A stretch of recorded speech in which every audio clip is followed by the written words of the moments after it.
What follows is a class on the Bhagavad Gita as it is, second chapter, text number 51 to 54, given by His Divine Grace A.C.Bhaktivedanta Swami Prabhupada, recorded in the summer of 1966 in New York. Karmajam buddhiriptahi phalam tatta manishina janmabandha vinimukta vadam gachanti anamayam. Now, in our last meeting, we were discussing this verse, that karmajam, every action, every activity that we are engaged in, it has got a reaction. Any activity, it has got reaction. And that reaction is another bondage for me. Now I am engaged in one action and I am producing another reaction. Now at the present moment I am bounded by one kind of activity and I am producing another kind of activity. Just like in the cinematographic spool, there are hundreds and thousands of pictures. One picture past, another picture present, and another picture is ahead. And the whole picture, when put into the machine, it represents some activity. So, we are bound up by nature's law in such a way, while nature's law, even in your state laws, we are bound up by so many laws. So this is our position. This is called conditioned stage of life. There is no freedom. The so-called freedom, we declare that I belong to the free nation, I am free. These are all simply mental speculation. There is no freedom. So long I am bound up by the conditions of nature, there is no freedom. Now here is a chant. Lord Krishna says that karmajam buddhi dukta. Now, here is an opportunity for you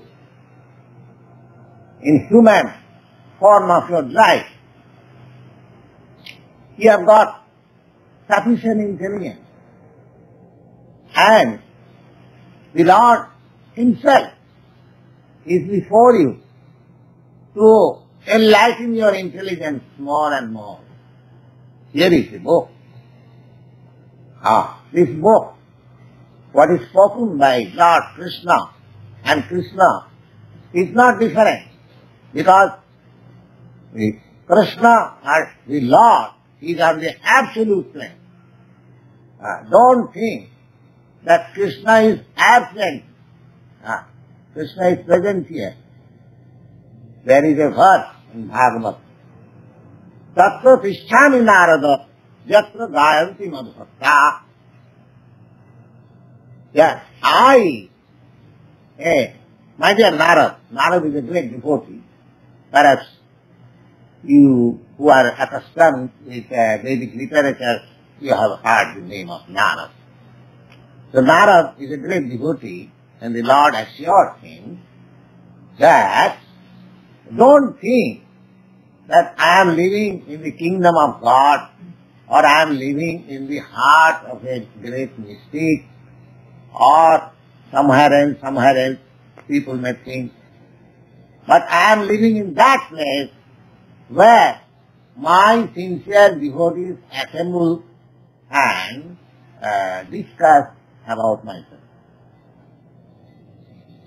So, here we should always understands that if we sincerely and seriously take up the message of the Bhagavad Gita as it is, without any, adulteration. Sometimes it is adulterated because Bhagavad Gita is a very authoritative book and it is popular all over the world. Sometimes people take advantage of this book and present their own theory in a adulterated way. Not to speak of others. I may tell you frankly that in our country, the greatest, saintly politician, Mahatma Gandhi, he propounded a philosophy of non-violence. Perhaps you know, every one of you, that he propounded non-violence. And he wanted to prove non-violence from Bhagavad Gita. He has got an annotation of Bhagavad Gita and he has tried to prove that Bhagavad Gita, there is proof, non-violence. But actually, Bhagavad Gita is being spoken in the battlefield, where everyone is prepared to start violence simply for a moment, when Arjuna was disturbed in his mind that how can I fight with my relatives and friends and sons and grandsons and so many things, bodily relations. And the Bhagavad Gita was spoken.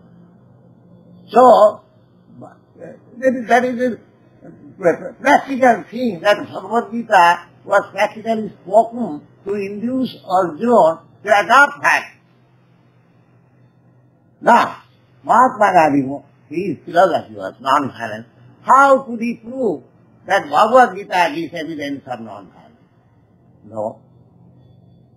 Therefore, anyone, Mahatma Gandhi or anyone, who has got his own ulterior motive to prove it from the topics of Bhagavad Gita, he must adulterate it. But that is not the process of reading Bhagavad Gita. Bhagavad Gita, how to read Bhagavad Gita, that is stated in the Bhagavad Gita. When we come to the 4th chapter, we'll know. So anyway, apart from the process of, but rest assured, we are speaking here of the Bhagavad Gita as it is. We are not going to add in it something for fulfilling our own philosophy, our own points of view. Now here Lord Krishna says that if you want to get rid of this entanglement, what is that entanglement? Now, Janma Bhanga. Oh, this is great entanglement. People do not take it very seriously. But means, as soon as but only, the one word has been used here, Janma. Janma means birth. The birth means other things. Birth means death. Birth means old age. Birth means disease. Whenever there is birth, the other things are corollary. They will follow. Your birth means a son is born. Oh, you are very glad I have got a son. But if you study philosophically, no, birth is not, he is not born, death is born. Because the growing of the child means he is dying. It is dying. The dying process. The very day, the very moment the child is born, the dying process begins. So we do not know that it is not birth, it is death. This is called Maya. This is called illusion. That death is born and we are jolly, that there is birth of the child. This is called Maya. So everything, from the beginning of our birth, we are illusion. Illusion. And that illusion is so strong that it is very difficult to get out of it. The whole thing is illusion. The birth is illusion, this body is illusion, and the bodily relationship, the country is illusion, the father is illusion, the mother is illusion, the wife is illusion, the children is illusion, everything illusion. Everything illusion. And we are compact in that illusion. We are thinking that we are very much learned and very much advanced and so many things we are imagining. But as soon as death comes, the actual fact, the beginning of death, then we forget everything. We can forget our country, we forget our relatives, we forget our wife, children, father, mother, everything gone.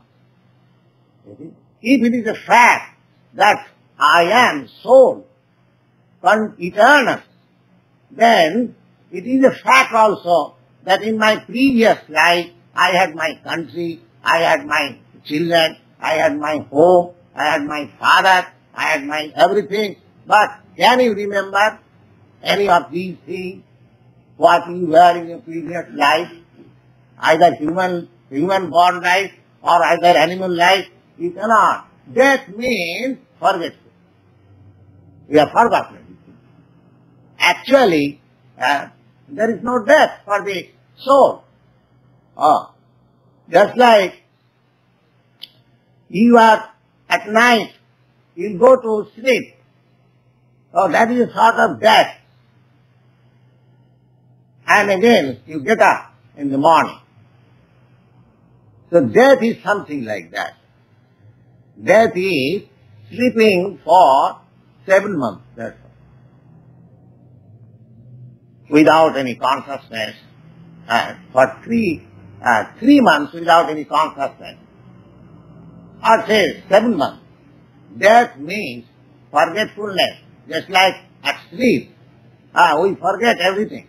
What I am, where I am sleeping, who I am, what is my identification, everything forgot. Then again, as soon as I rise up in the morning, I remember, I am such and such officer, I am such and such father, such and such husband, and I have got to do such and such things. Everything remembered. But during your sleep, you forget everything. Similarly, death means from the time of your leaving this body and entering into the womb of another mother, and so long another body is not developed, you remain unconscious. And as soon as another body is developed within the womb of the mother, and the time is up to come out, then again you remember. So practically, there is no death. Death means changing the body. We have already discussed this point. No. But that janma, that birth, it is stated here that it is a bondage. Janma bandha. Bandha means bondage. Practically there is similarity. It is called bandh, and in English, band. There is a similarity of sound. Janma bandha. So, this janma, so long your mind will be absorbed in the activities of this material world, you are sure to take birth again. So that activities by intelligence have to be purified in such a way that it will not affect you. It will not affect you. That is the tactics. This tactics. So, we should be very serious. We should be serious. that many lives we have passed, but there was no opportunity to get out of the tribulation of birth, death, old age and diseases. Now here is a chance. Here is a chance in the human form of life. So, every intelligent man should take advantage of it, and he can get assistance from these authorized books of Bhagavad Gita and Srimad Bhagavatam, and also expert advice, knowledge. So we should not miss this opportunity. And then the question is, suppose after quitting this body, the present body, I don't get janma. Then what is happening to me? That is also stated here. Janmabandha vinin mukta padam gachanti anamayam. Anamayam, amayam means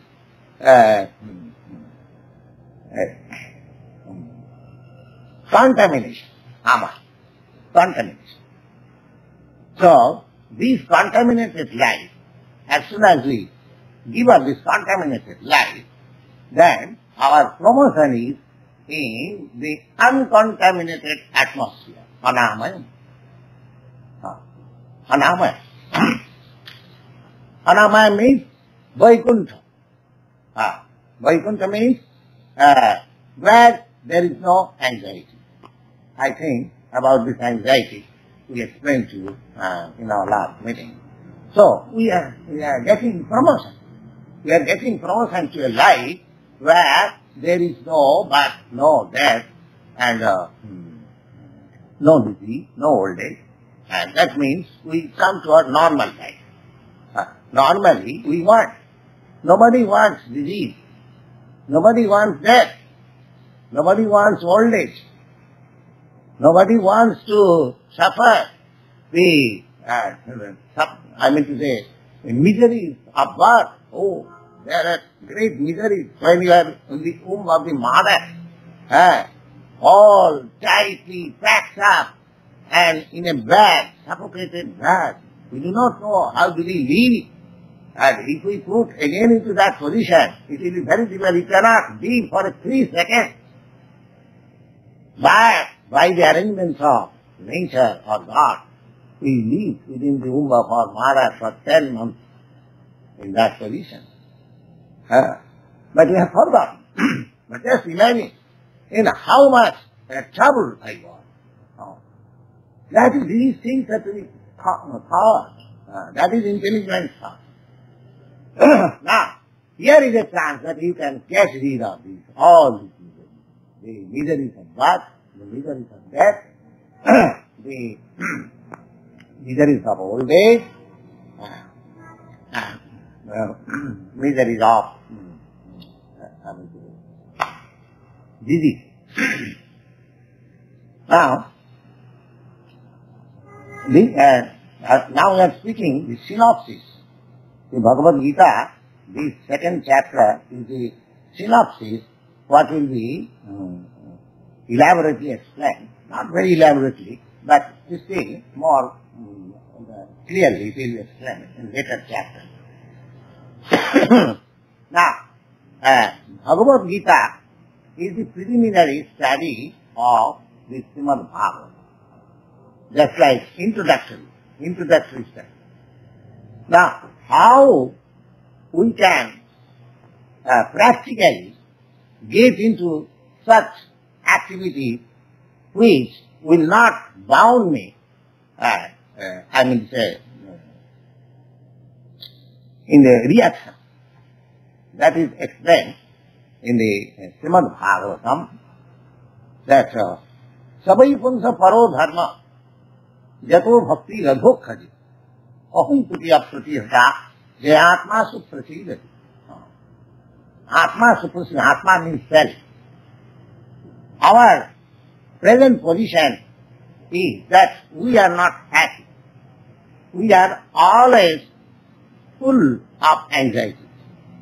That is our present position. Now here, just the opposite word is used, that Jaya Atma Su Prasidati. If you want actually to make yourself jolly, full of happiness, then you should search out your occupation in such a way that will lead you to the devotional service of the Supreme Lord. Savai Pungsa Paro Dharma. Paro means the highest or the transcendent. We are engaged in some sort of activity. Nobody is free from activity. Even an ant, it is also engaged in activity. And the elephant, ant is the most, according to our vision, the ant is very small and the elephant is very big. But everyone, beginning from the ant up to the elephant, so far our experience is concerned, there are other big animals also. We have not seen, but we can see from the description of the scripture that there are fishes in the ocean which is called Timingal. The Timingal, perhaps you know that fish which is called in Sanskrit Timi Matsya or whale fish, very big. It is sometimes 100 feet long. So there are other fishes which is a Timingal. That fish swallows up this fish, this 100 feet long. Now just imagine what must be the length of that fish's body. So in God's creation there are so many wonderful things. We have not seen all. But everyone is engaged in some sort of occupation for livelihood. Nobody is silent. Nobody is silent. According to his nature, modes of nature and position, everyone is busy. Now, the Bhagavad says that Savai Pungsa Paro Dharma. Everyone is busy. But when one is busy in such a way that leads to devotional service of the Lord, that busyness, that occupation is the supernatural. That occupation is the supernatural. Savai Pungsa Paro Dharma. Paro means supernatural. And that sort of occupation should be without any cause. Everything is done. Everything is done. So far, our duties are concerned. There is a cause. I do this because I want to. So there is a cause and effect. But this sort of business, this sort of occupation, which leads you to the devotional service of the Lord, it has no cause of it. It has no cause. Why it has no cause? Just like a lover, or say lover, beloved, set aside, just like mother. A mother loves her child. There is no cause. She does not know why I am loving. Automatically, she loves. Similarly, we have got our relationship with the Supreme Consciousness. We are consciousness. That is accepted. Now, there is Supreme Consciousness also. Just let us have some estimation. What is the Supreme Consciousness? Now, Supreme Consciousness is described in the Bhagavad Gita. Jena sarvamidam tatam. The consciousness is distributed throughout your whole body. That we can make an experiment. But this consciousness is not spread over all the cosmic manifestations. That is also a fact. My consciousness is spread over my body.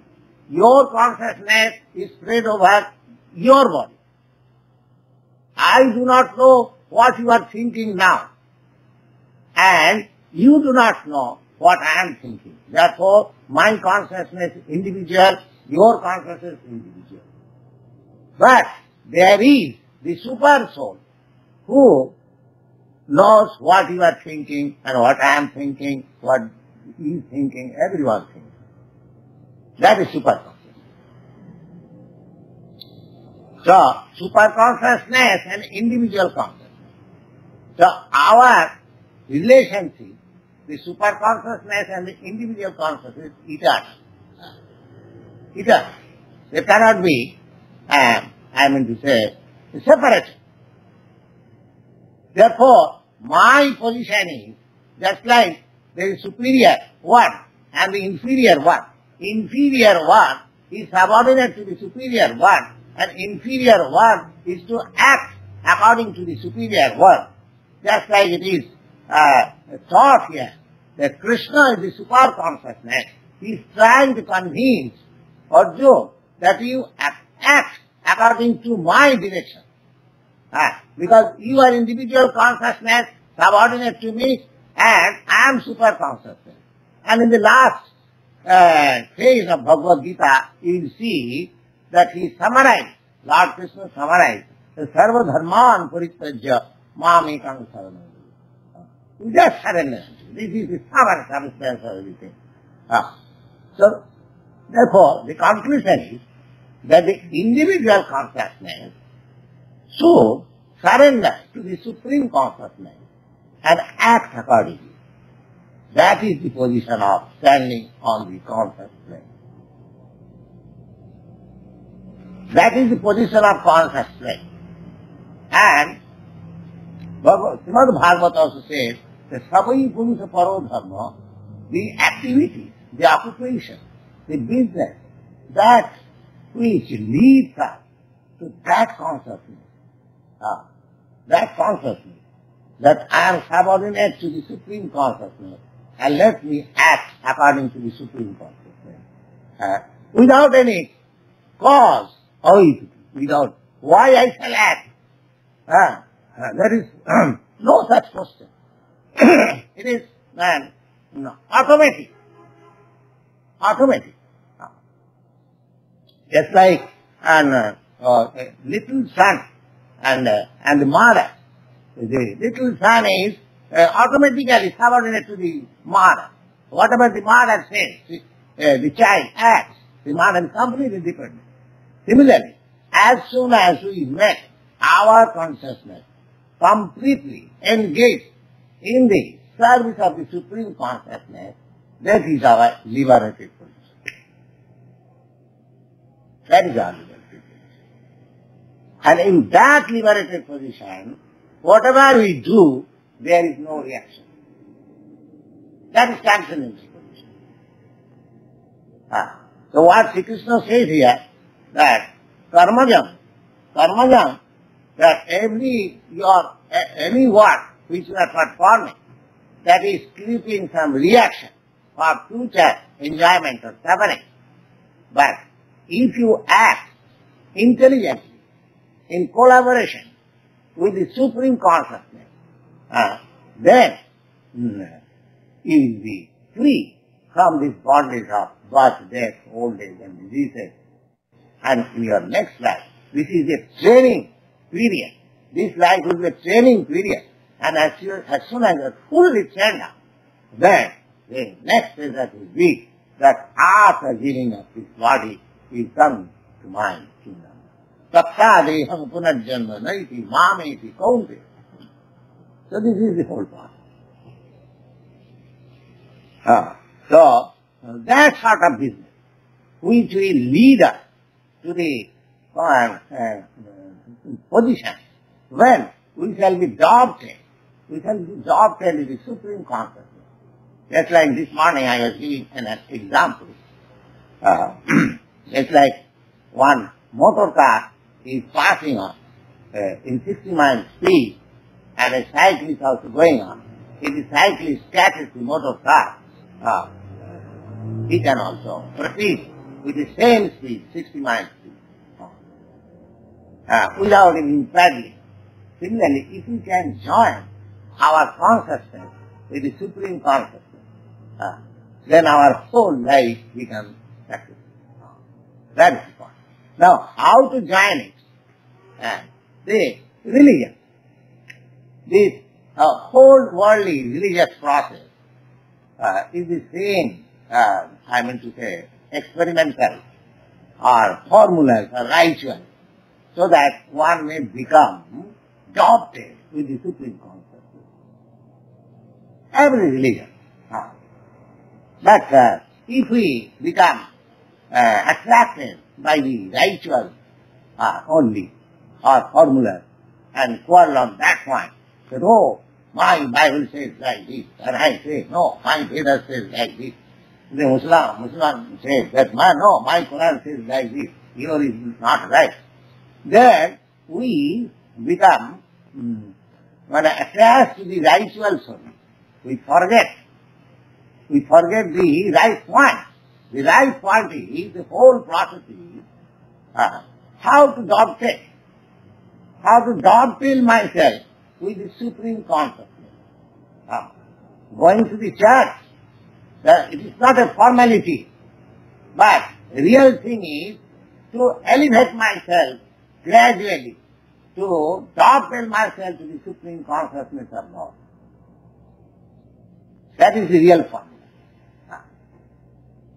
So, Krishna says that karmajam bhukti, when we are engaged in such a way, then we get rid of this janma mandra.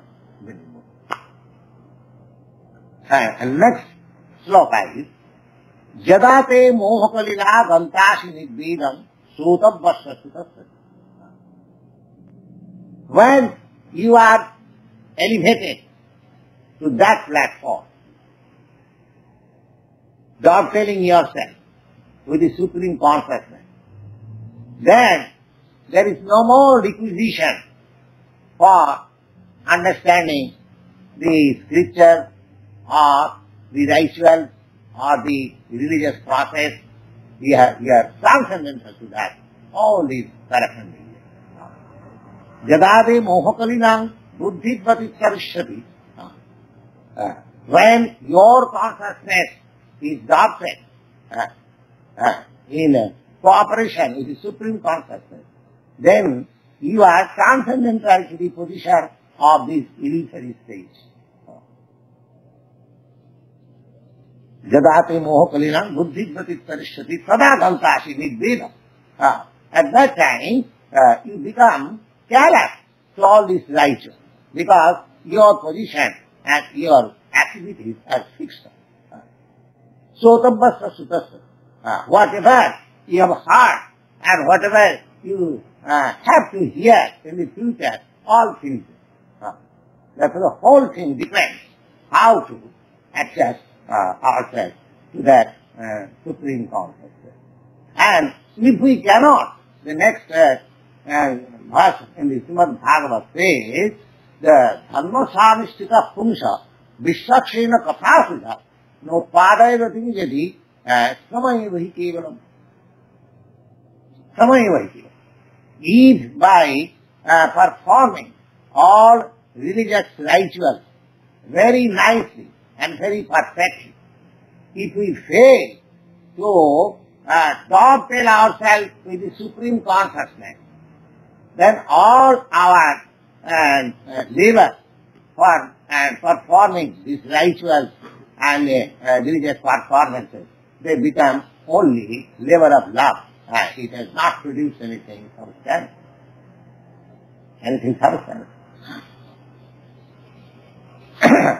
Nano nistamani karmani kudbuta me. This is the question upon you. That when I shall be self-realized by doing work without any fruitive result. So, what will be the position of my self-realization? That in answer to that question, that when you shall be callous to all religious rituals and scriptural injunctions, and simply you shall be engaged in the dovetailing business with the super consciousness, then you are in transcendental position of all religious rituals and all conception of religious ceremonies and everything. But in the beginning, you require all this. Therefore, Bhagavad says that that sort of religion which elevates you to that consciousness, that is the supreme type of religion. Sutivi pratipannate jalasthasati nishtala samadhu asala buddhi sada jugam avasati. This is the position of yoga.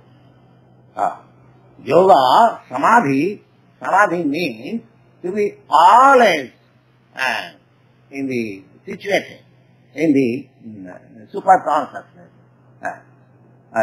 situated in the business of dovetailing with the super consciousness. That is called samadhi. Bhagavad Gita. Sutivi vitipannati yada shastra nishtala. You are not defeated.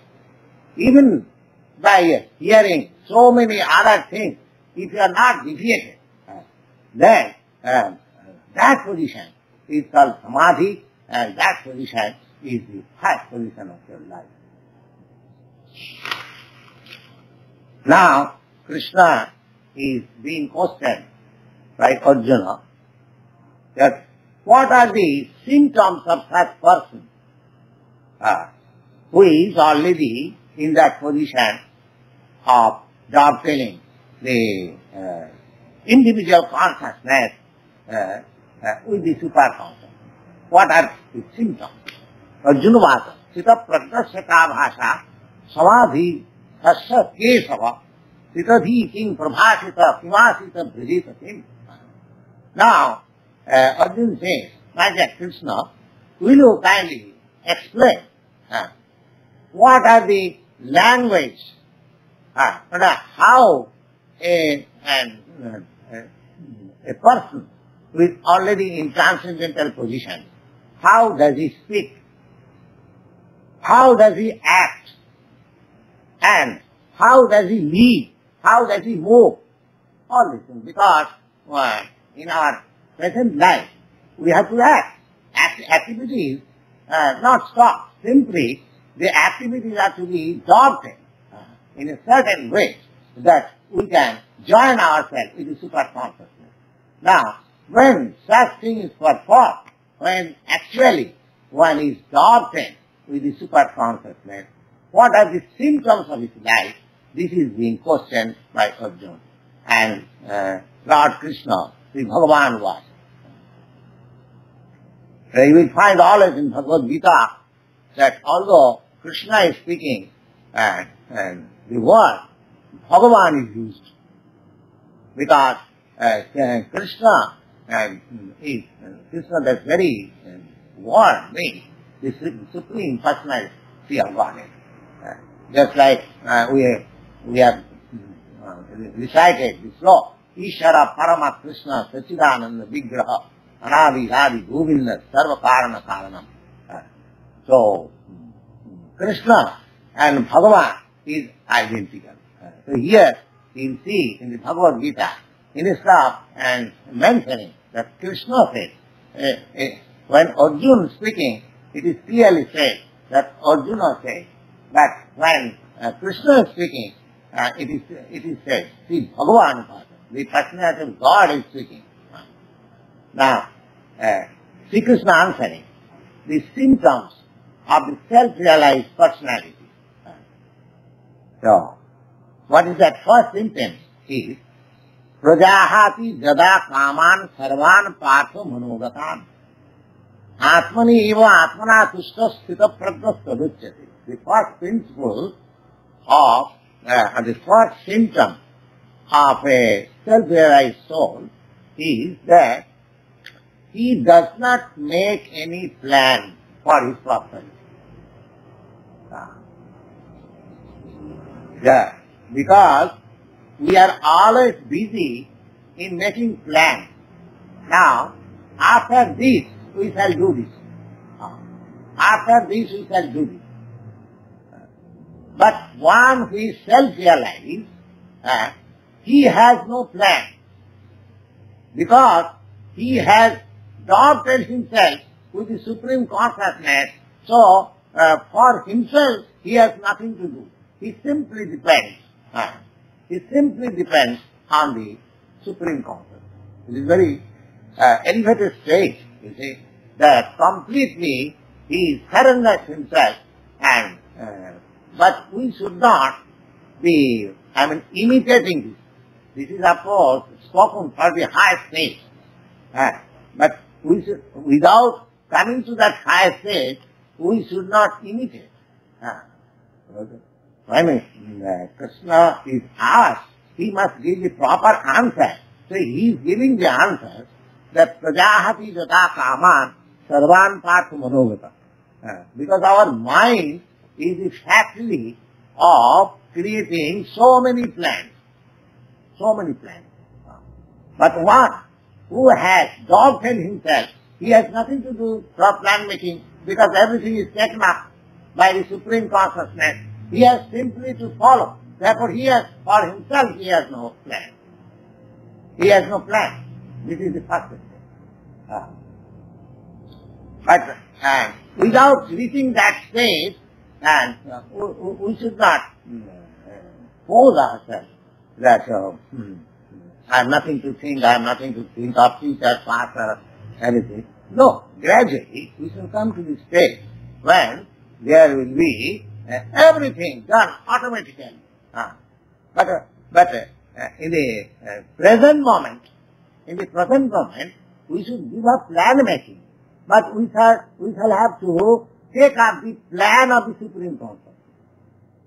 Personally, we shall not make any plan, but we have to receive the plan from the Supreme Consciousness. That will be our position. Just like an apprentice, he is working in the apprenticeship, he should not present his own plan, but he has to take plans of work from his superior. Then he will learn. And when he is accustomed, when he is elevated, then he will be able to make independent plans, not independent always, but even in his higher officer, everyone has to consult the higher authority. Similarly, this means that I shall not independently make any plan, but I must accept the standard plan which is coming directly from the Supreme Consciousness through a channel. We have to seek that channel. So that channel is called, you will find it in the Bhagavad Gita, in the 4th chapter, parampara, disciplic succession. Disciplic succession. The words, the plans, and the instruction which is coming directly from Krishna, that thing we have to accept. We shall not make any our own plan. That is the way of making progress. Now, these disciplic succession, as we have accepted, this disciplic succession comes from Krishna. Just like Krishna is instructing Arjuna. Krishna is instructing Arjuna. And we have to understand how Arjuna has understood Krishna.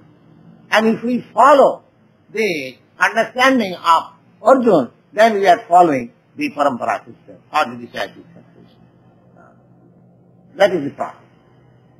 Now in the 10th chapter, you will find that how Krishna is understood by Arjuna. After hearing not all, at least 75% of the instruction of Bhagavad Gita, the estimation of Arjuna is stated in the 10th chapter. He says that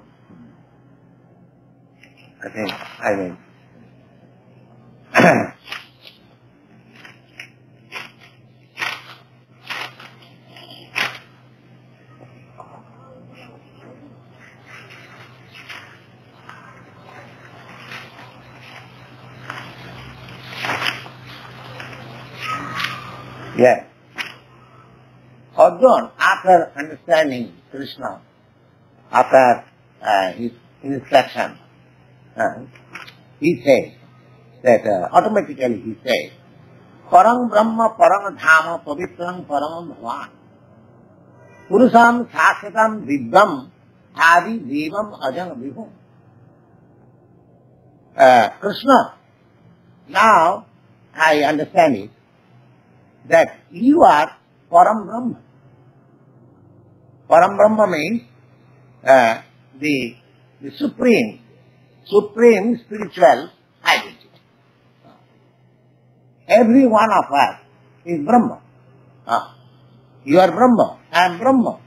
Every living entity is Brahma. Because he is not this matter, he is spirit, soul. Whoever is spirit, soul, he is called Brahma. But Krishna is addressed here, Param Brahma. Just like we recited that sloka with verse, Ishara Parama Krishna. Ishara, everyone of us, Ishara. The translation of Ishara word is God. The God means, Ishara means controller. So every one of us is controller. But Krishna is the supreme controller. He has no controller. I am controller. I am Brahma. But at the same time, I have got superior controller over me. But Krishna is called Param Brahma, or the Ishara Param, the supreme controller, because he has no controller over me. And that is the acceptance of Arjuna. This is the mode of studying Bhagavad Gita. If we don't interpret in our own way, if we really want to study Bhagavad Gita, then here is the confirmation by Arjuna how he understands Krishna after hearing Bhagavad Gita. Not only that, he also in the 11th chapter you find that Arjuna will request Krishna to show him his gigantic universal form. Because Arjuna as he accepted Krishna that he is God undoubtedly. But in future, people may think that Krishna and Arjuna were two friends. So, out of friendly appreciation, Arjuna might have accepted Krishna as the supreme personality of Godhead. But what is the evidence to us? Now here, when Arjuna requested that Krishna, you kindly show me the gigantic form, the gigantic universal form, his photo. That is also described. So the idea is that imitation God, there may be so many. Nowadays it has become a fashion, and not in your country, at least in India. It has become a fashion that everyone is coming out and he declares himself, I am God. I am God. As if the God has become a very cheap thing and it can be had in the markets wherever you go. That is not the thing. God is not so cheap thing. God is not so cheap thing. The description of God, he is in the Brahma Samhita, it is Jasaika Nishasita Kalama Thavalamma Jivanti Loma Vilaja Jagadannanatha Vishnu Mahanusaya Jasa Kalavitisu Govindamadi Purisam Tamaham Bhajami. The God, this material creation, we have got this information from operative picture. This material creation, how it is being done. It is being done that the Supreme Lord, in his form of Mahavishnu, is lying on the causal ocean and in his sleeping mode, and with the breathing of his nostrils, so many universes are being born as seeds. And when he is taking the breathing, inhaling, the whole thing is going into him. So such is the position of God. That by his breathing, all the universes are coming, and by his breathing, so the existence of this universe means within his breathing period. Within the breathing period of the Mahavishnu. So that Mahavishnu is described Jasaikanisthasita kalamathavalamma jivanti lomablaja jagadandanatha Vishnu Mahan Sayyajasya Kalavisasa. That Mahavishnu is also plenary portion of Krishna, Govinda. That Mahavishnu is also not the original. The original personality of God is Krishna. So, this is a great science. What Krishna is? Krishna science. It is simply a synopsis. Bhagavad Gita is only a synopsis of the science of God. And it is not explicitly given in the Srimad Bhagavatam, but after all, it is a great science. And if we study it very seriously, then we can understand. We should not take so cheaply that here is a God, here is a God, here is a God. No, God is not such. God is one, and He is great. God is great, as in English language we say. And nobody can be greater than Him or equal to Him. That is the position. Now here, Arjuna, he accepts Krishna, and he says that you are Parabrahma. Parabrahma, Param Dhama. Dhama means in which everything rests. We are resting. Everything is resting, just like this is scientific and practically no. That is innumerable planets that you can see at night as luminary stars and stars. Each and every one of them, more or less, they are all different kinds of planets. But do you know how they are floating in the space? They are floating on the sun, on the sun rays. They are floating, that you can see. Similarly, the sunshine is the imitation of the Brahma Jyoti that is coming out of the body of the Supreme Lord. So everything is resting on the sign of the Supreme Lord. Therefore he is called Param Dhama. Param Dhama means everything resting on you. Param Brahma, Param Dhama, Pavitram. Pavitram means uncontaminated. Because we, although we are Brahma, now we are contaminated by this material body. But the Lord has no contaminated body of this material existence.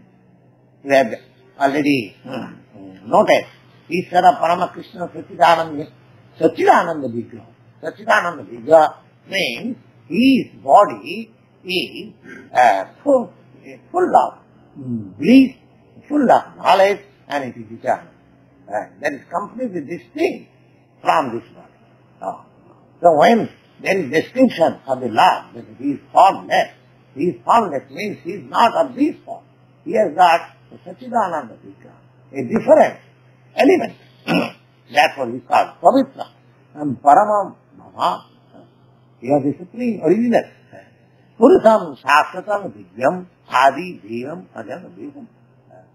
So you are Purus. Purus means enjoyer. In the Vedic literature, about yourself. Ahustam Vishayu Sarva. All the greatest sages accept you. The Supreme Lord. Ahustam Vishayu Sarva. Devarsi Narada. I have already spoken to you about Narada. He has also accepted. That means authority. He is quoting authority. Not that. I am personally accepting you as such. But there are many authorities. Many authorities.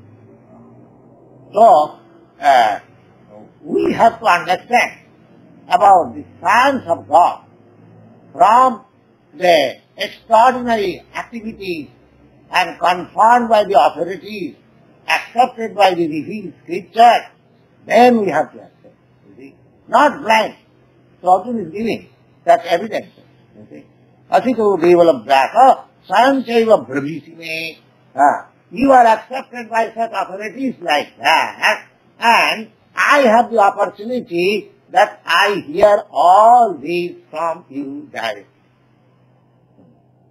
I am fortunate enough that I am become your, I am related in friendship with you, and I am hearing. So here is the evidence. Now, if you want to study Bhagavad Gita, then you have to accept all these statements of Arjuna.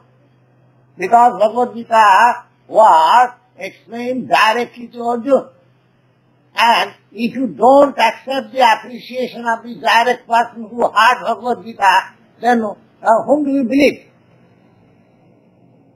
Suppose I have heard something directly from one person, so what I am saying, another person who has no direct relation, he is also saying, whom would you believe? You have to believe the person who has directly heard. So here, there is no doubt about it. That Arjuna directly heard Krishna, and his appreciations are recorded here. So therefore, if we want to study Bhagavad Gita, then we have to accept the appreciation of the direct hearers, Arjuna. If you do that, then we can get the right thing.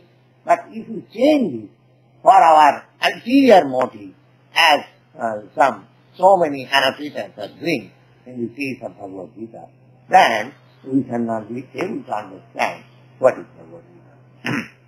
All right.